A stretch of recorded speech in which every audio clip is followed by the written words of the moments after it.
Hello, good morning all of you. Welcome on my YouTube channel.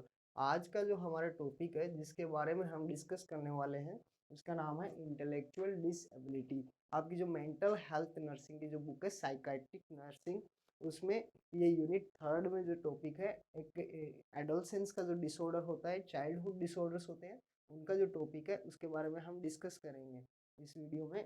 तो topic का नाम है हमारा इंटेलेक्चुअल डिसएबिलिटी, जिसको हम बोलते हैं इंटेलेक्चुअल डिसेबिलिटी या फिर intellectual developmental disorder. Intellectual developmental disorder इसके बारे में हम डिस्कस करेंगे। ठीक है, तो इसमें क्या होता है, earlier it was known as mental retardation. बहुत समय पहले इसको बोला जाता था, earlier it was known as mental retardation, इसको मेंटल रिटार्डेशन के नाम से जाना जाता था। लेकिन अभी इसका नाम बदल के इंटेलेक्चुअल डेवलपमेंटल डिसऑर्डर कर दिया गया है। तो इसका मतलब हम देखेंगे इस वीडियो में इसके जो पॉजिटिव फैक्टर्स होते हैं, प्री डिस्पोजिंग फैक्टर्स होते हैं, या फिर जो इसका जो मैनेजमेंट होते हैं, डायग्नोसिस होता है, और इसका जो मेडिकल मैनेजमेंट होता है, नर्सिंग मैनेजमेंट होता है, और इस वीडियो में हम इनके बारे में डिस्कस करेंगे। तो इंटेलेक्चुअल डेवलपमेंटल डिसऑर्डर किसी भी चाइल्ड में होता है, तो उसमें कौन कौन सी ऐसी जो सिम्टम्स होते हैं उनमें प्रेजेंट होते हैं, उसके बारे में हम देखते हैं। उनकी जो जो जो मेंटल डिसऑर्डर जो ये है, इंटेलेक्चुअल डिसएबिलिटी, उनका जो चाइल्ड होगा उनमें कौन कौन सी हमें क्लिनिकल मैनिफेस्टेशन देखने को मिलेंगे। Child present with low learning capacity, इसमें जो चाइल्ड होगा उसकी जो लर्निंग कैपेसिटी होगी वो बहुत ज़्यादा लो होगी। उनका जो पुअर मेचुरेशन देखने को मिलेगा, उनका जो मेचुरेशन होगा वो बहुत ज़्यादा पुअर होगा। उनका जो वीक सोशल एडजस्टमेंट मीन्स वो सोसाइटी के साथ एडजस्ट नहीं कर पाएंगे। उनका जो सोशल इंटरेक्शन होगा वो बहुत ज़्यादा इम्पेयर्ड होगा। आप देख सकते हो उनकी जो लर्निंग कैपेसिटी होती है बहुत ज़्यादा लो हो जाएगी। उनका मेचुरेशन हमें बहुत ज़्यादा पुअर मेचुरेशन देखने को मिलेगा, और वीक सोशल एडजस्टमेंट मीन्स वो सोसाइटी के साथ एडजस्ट नहीं कर पाएंगे। मेंटल रिटार्डेशन जो होता है एक मोस्ट कॉमन डेवलपमेंटल डिसऑर्डर होता है। मीन्स जो चाइल्डहुड और जो एडोलसेंस की जो एज होते हैं, उनके जो बच्चे होते हैं, चाइल्डहुड और एडोलसेंस,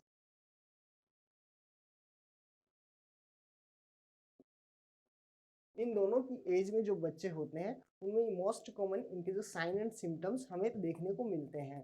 तो कुछ अदर्स टर्म्स हैं जो हम यूज में ले सकते हैं इसके लिए।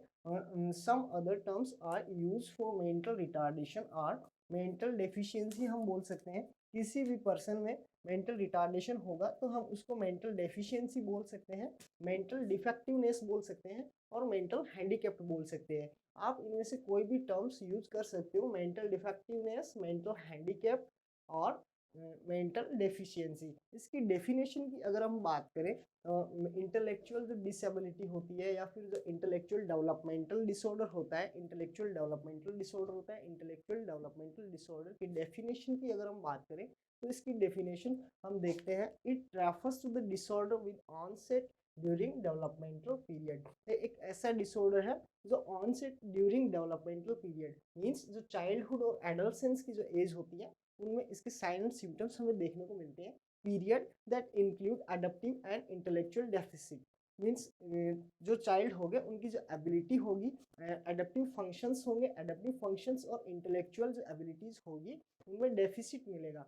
कोई भी जो चाइल्ड होगा, कोई भी जो चाइल्ड होगा, चाइल्डहुड और एडोलसेंस की जो एज में जो बच्चे होते हैं उनमें ये डिसऑर्डर देखने को मिलेगा। तो उनमें क्या होगा, उनकी जो एडप्टिव एंड इंटेलेक्चुअल जो एबिलिटीज होगी उनमें वो डेफिसिट मिलेगा। मीन्स उनकी जो एबिलिटीज होगी वो बहुत ज़्यादा कम होगी अदर देन जो नॉर्मल चाइल्ड होते हैं उनकी कंपैरिजन में। दूसरा, उनके जो conceptual and social and physical domains, conceptual, social and जो फिजिकल डोमेन्स होते हैं उनमें भी वो डेफिसिट्स होंगे। मीन्स प्रॉपर नहीं हो पाएगा उनका जो डेवलपमेंट होगा या फिर मेचुरेशन होगा वो प्रॉपर नहीं हो पाएगा। मीन्स जो सोशल एडजस्ट नहीं कर पाएंगे, सोसाइटी के साथ भी एडजस्ट नहीं कर पाएंगे।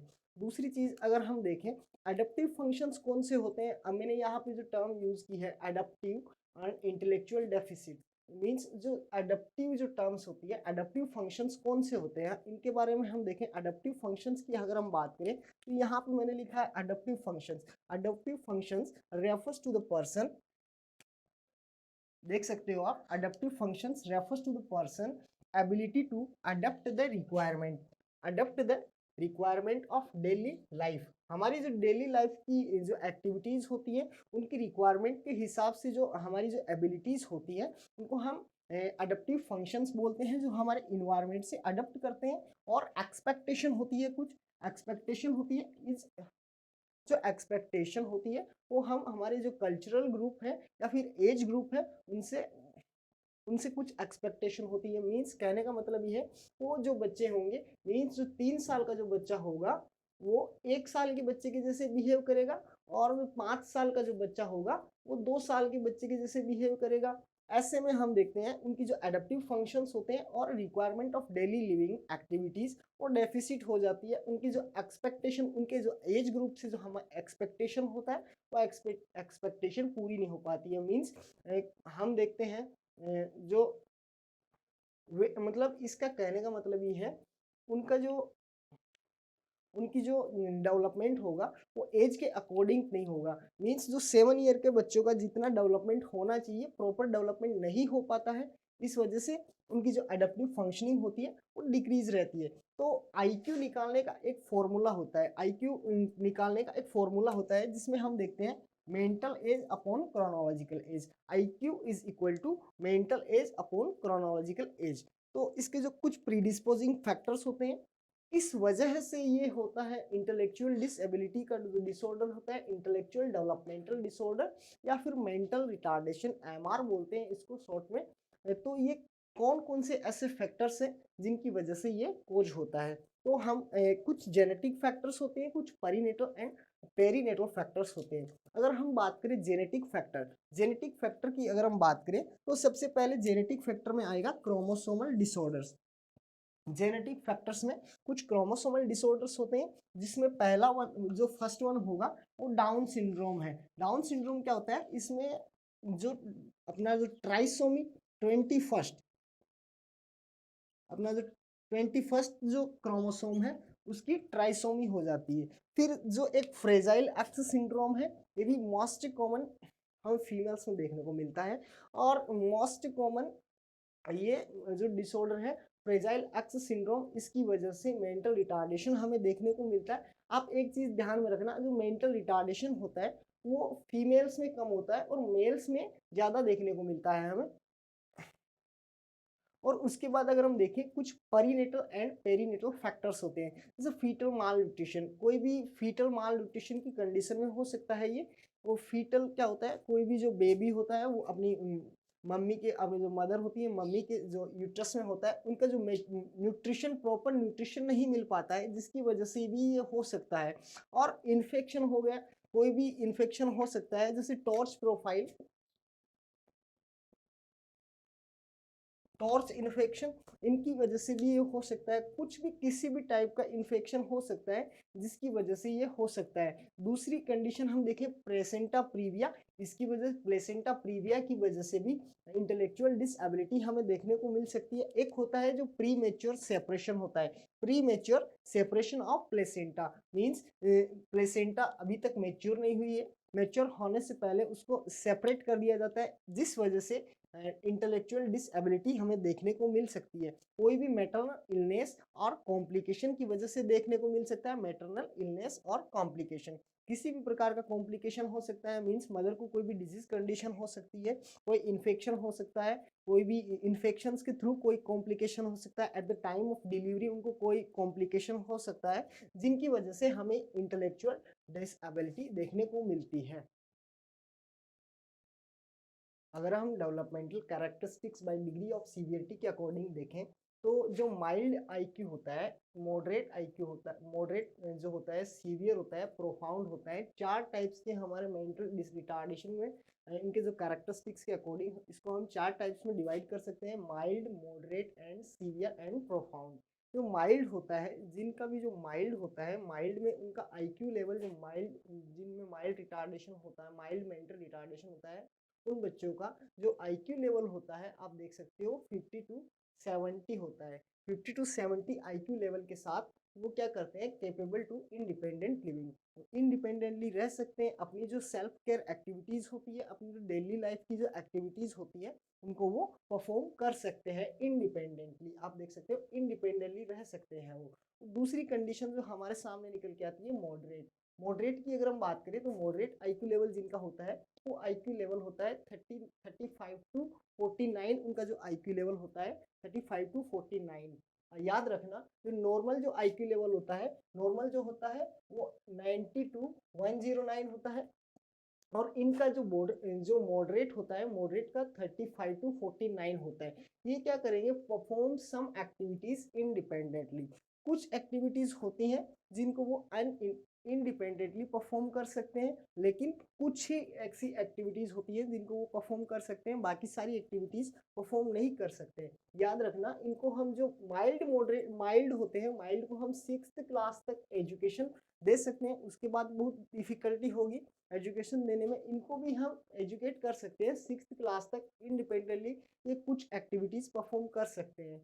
और सीवियर जो कंडीशन होती है, सीवियर कंडीशन की अगर हम बात करें तो सीवियर कंडीशन में हम इनका IQ लेवल देखते हैं 20 टू 34 IQ लेवल होता है इनमें।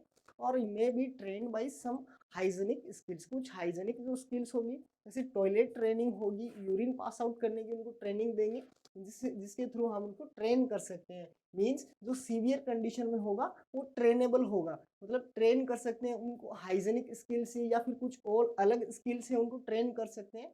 जो लास्ट वन हमारी कंडीशन आती है, लास्ट वन कंडीशन में हम देखने को मिलता है प्रोफाउंड, और इसमें जो IQ लेवल होता है वो लेस देन 20 होता है। मीन्स इनका जो IQ लेवल होता है बहुत कम होता है, 20 से भी कम होता है। और इन कंडीशन में क्या होगा, प्रोफाउंड की कंडीशन में क्या होगा, आप देख सकते हो no capacity for independent functioning, independently अपना कोई भी फंक्शन ये परफॉर्म नहीं कर पाएंगे। इनको एक असिस्टेंट की जरूरत होती है जो इनको असिस्ट करता है, और ये उसी के साथ अपनी सेल्फ केयर एक्टिविटीज और डेली लाइफ एक्टिविटीज परफॉर्म कर पाते हैं। Otherwise they will not perform their activities independently. Okay, उसके बाद इसके इंसिडेंट्स की अगर हम बात करें, इंसिडेंट्स जो होते हैं, इंसिडेंट्स मतलब अगर हम देखें 3% ऑफ वर्ल्ड वाइड पॉपुलेशन में मेंटल रिटार्डेशन के जो पेशेंट्स मिलते हैं, 3% of world wide population, and 5 out of 1000 बच्चों में से 5 बच्चों में मिलेगा इंडिया में। और एक चीज याद रखना, ये जो मेंटल रिटार्डेशन है MR, जो मोर कॉमन होता है बॉयज में। मेंटल रिटार्डेशन जिसको आप बोल रहे हो, मेंटल डिसेबिलिटी और मेंटल डिफेक्टिवनेस, ये मोस्ट कॉमन होता है बॉयज में, लेस देन गर्ल्स। गर्ल्स में कम होता है, बॉयज में ज्यादा देखने को मिलता है। इसकी जो इंसिडेंस रेट की अगर हम बात करें तो 3% of world wide population and 5%, 5 out of 1000 childrens MR in India. India में क्या होगा, 1000 में से 5 बच्चों में आपको मेंटल रिटार्डेड मिल सकते हैं। और उसके बाद अगर हम इसकी जो क्लिनिकल फाइंडिंग्स की बात करें तो कौन कौन सी ऐसी क्लिनिकल फाइंडिंग्स हैं जो हमें मेंटल रिटार्डेशन के जो चाइल्ड्स होते हैं या फिर जो एडोलसेंट्स होते हैं उनमें देखने को मिलती है।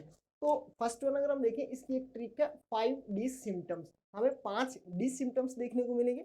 जैसे हम बात करें डिक्रीज इंटेलिजेंस, उनकी जो इंटेलिजेंस होगी वो बहुत ज़्यादा डिक्रीज होगी। और deficit in doing self care activities, ये चीज़ें हमने पढ़ी है। Deficit in doing self care activities means वो अपनी डेली लाइफ की जो एक्टिविटीज़ होती है वो परफॉर्म नहीं कर पाएगा, उनमें डेफिसिट होगा। जैसे टॉयलेट नहीं कर पाएगा, ईटिंग प्रॉब्लम होगा, या फिर यूरिन पास आउट करने का प्रॉब्लम हो सकता है। कोई भी प्रॉब्लम हो सकता है जो हम डेली लाइफ में करते हैं, ब्रशिंग का प्रॉब्लम हो सकता है, बाथिंग का प्रॉब्लम हो सकता है। ऐसी डिग्री ऑफ न्यूरोलॉजिकल डिफिसिट, उनका जो न्यूरोलॉजिकल जो फंक्शंस होंगे वो भी बहुत ज़्यादा डिफिसिट होंगे या डिक्रीज होंगे। और ऐसे चाइल्ड आपको डिप्रेस मिलेंगे, मीन्स डिप्रेशन होगा उनमें। और डेफिसिट साइकोमोटर फंक्शन, उनका जो साइकोमोटर फंक्शन होता है वो भी बहुत ज़्यादा डिक्रीज मिलेगा।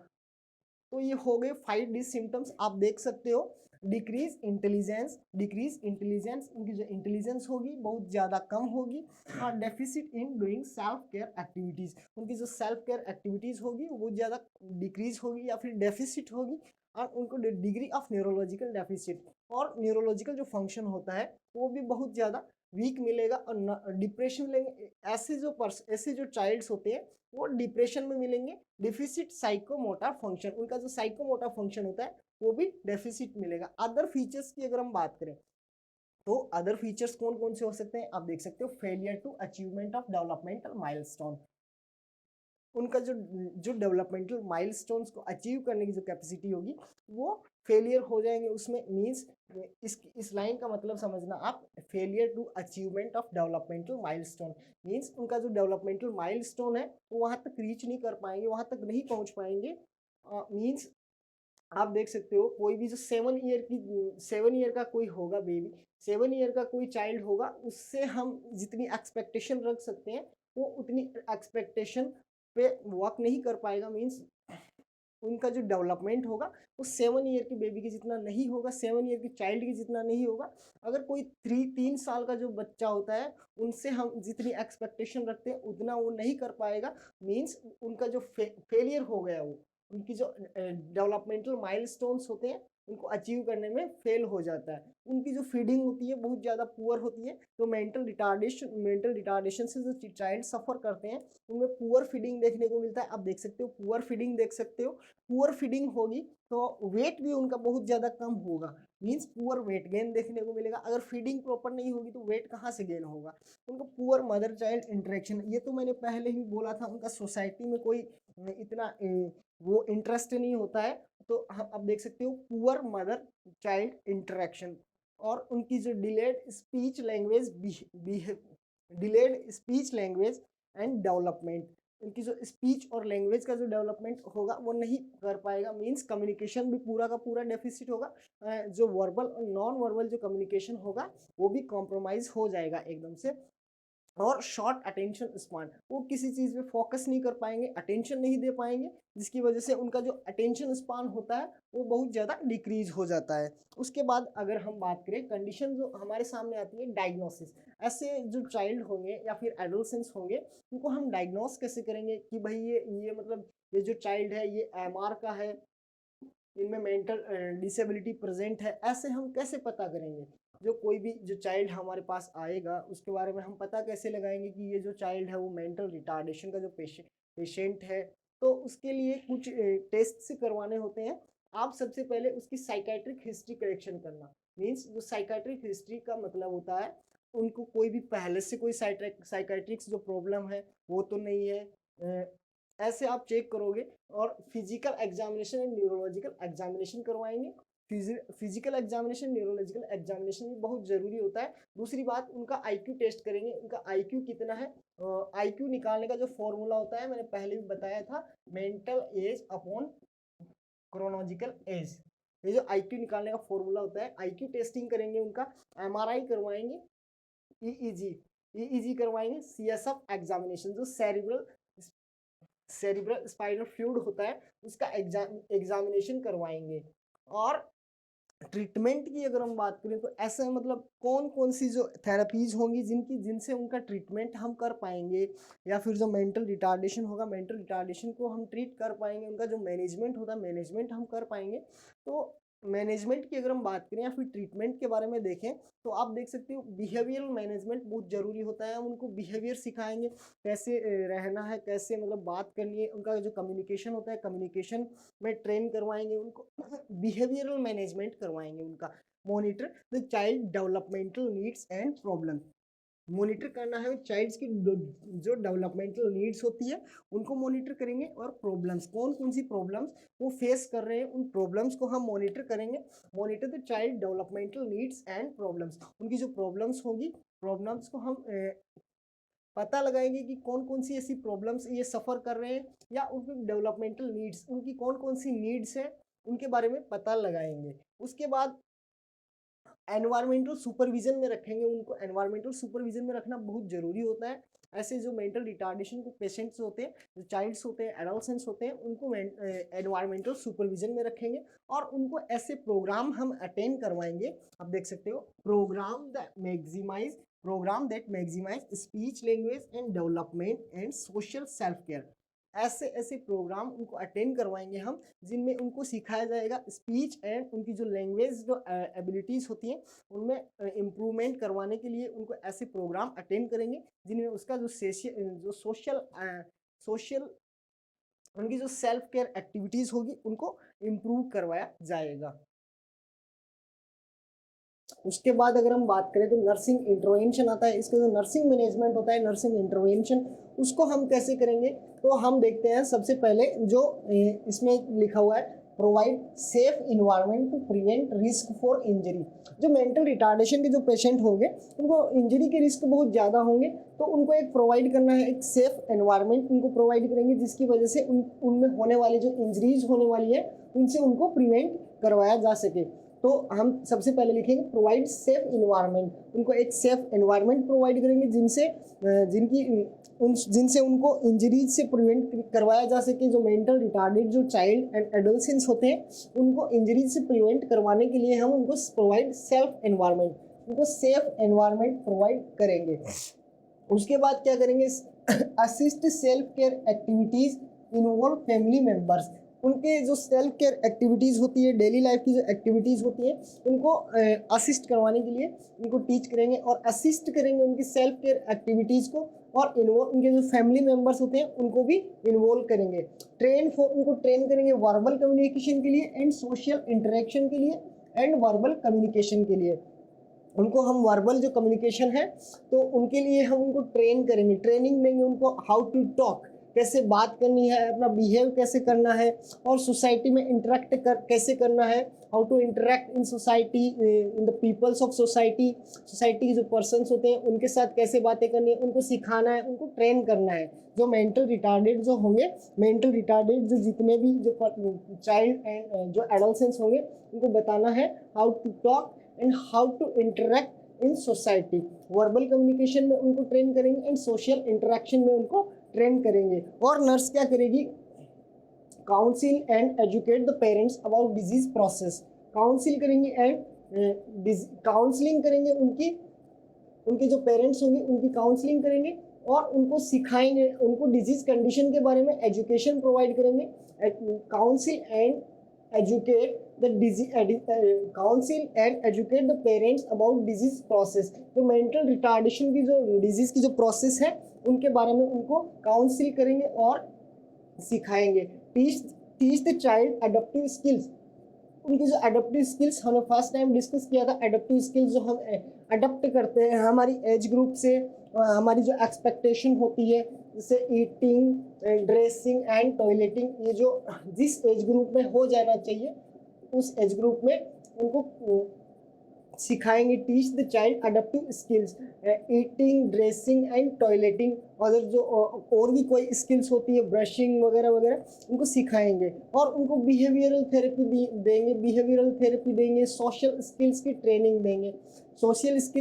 देंगे, प्रोवाइड साइको एजुकेशन। उनको साइकोलॉजिकल एजुकेशन प्रोवाइड करेंगे, जिनमें उनका बिहेवियर मॉडिफिकेशन किया जाएगा, उनमें उनका बिहेवियर का मॉडिफिकेशन किया जाएगा और भी नई नई चीज़ें उनको सीखने को मिलेंगी। और प्रोवाइड सेफ्टी नीड्स। उनको जो सेफ एनवायरनमेंट प्रोवाइड करवा रहे थे यहाँ पे उनकी जो सेफ्टी नीड्स होती है, सेफ्टी नीड्स उनको प्रोवाइड करवाएंगे। प्ले थेरेपी हम दे सकते हैं। उसके बाद एक थेरेपी और आती है, ग्रुप थेरेपी।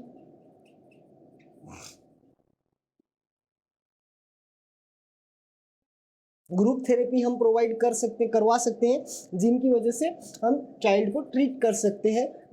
मेडिकल और नर्सिंग मैनेजमेंट, यही जो नर्सिंग मैनेजमेंट और नर्सिंग इंटरवेंशन आपका जो टॉपिक है मेंटल रिटार्डेशन, ये होता है कंप्लीट। इसके जो आपके नोट्स चाहिए तो आप मेरे टेलीग्राम चैनल पे, टेलीग्राम की जो लिंक है मैं डिस्क्रिप्शन में दे दूंगा, आप वहां से ले सकते हो। आपको जो वीडियो कैसा लगा आप मुझे कमेंट करके बता सकते हो। आपको वीडियो देखने के लिए आप सभी को थैंक यू।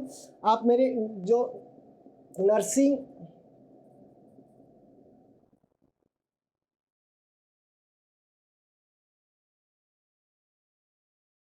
नर्सिंग नॉलेज का जो चैनल है इसको सब्सक्राइब कर लीजिए आप,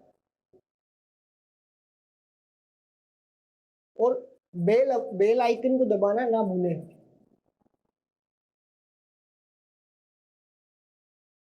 और आपसे मेरी रिक्वेस्ट है, ये मेरा पहला वीडियो है यूट्यूब पे, ये मेरा पहला वीडियो है, ना मुझे कहीं एक्सपीरियंस नहीं है इतना टीचिंग का, तो ये मैंने थोड़ी सी कोशिश की है, तो थोड़ा सा आपका सपोर्ट मिलेगा तो थोड़ा बेहतर कर पाऊंगा। ये मेरे चैनल का नाम है नर्सिंग नॉलेज, और आप सब्सक्राइब कर लीजिए और बेल आइकन को दबाना ना भूलें ताकि आने वाले वीडियोज़ की नोटिफिकेशन आपको मिलती रहे।